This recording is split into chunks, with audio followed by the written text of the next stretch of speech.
maalintii ay taariikhdu ahayd shantii bishii afraad 2015 waxay maxkamadda darajada koowaad ee ciidamada qalabka sida u fariisatay dacwad ciqaabeedkii loo haystay gacan ku dhiiglayaasha kala ah kow gacan ku dhiigla shabaab Shucayb Ibraahim Mahdi 37 jir ah ina cibaado gaarane ku dhashay Hiiraan degan dalkaynley labo gacan ku dhiigla shabaab Faarax Cali Cabdi 30 jir ah ina Faadumo Cabdi ku dhashay Kismaayo degan dalkaynley kuwaas oo ay ku cadaatay eedii lagu soo eedeeyay oo ahayd in ay si bareer ah oo ula kac ah oo qorshaysan u dileen marxuumiinta kala ah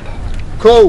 ekis xildhibaanad Saado Cali Warsame oo ay dileen taariikhdu markii ay ahayd 23 bishii 7 2014 labo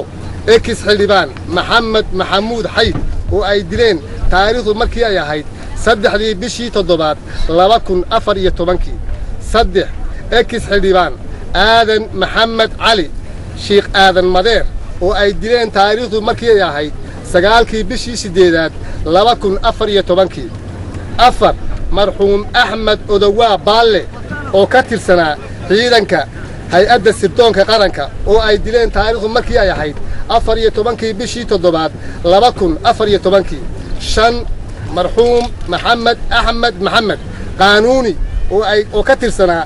hay'adda sirdoonka qaranka oo ay dileen taariikhdu markii ay ahayd 12 bishii 9 2014 waxayna ku xukuntay dil toogasho ah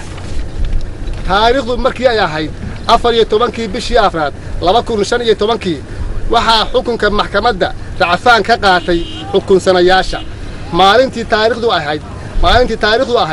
7 bishii 5 2015 waxay maxkamadda sare ee ciidamada qalabka sida mar kale u fariisatay dacwad ciqaabeedkii loo haystay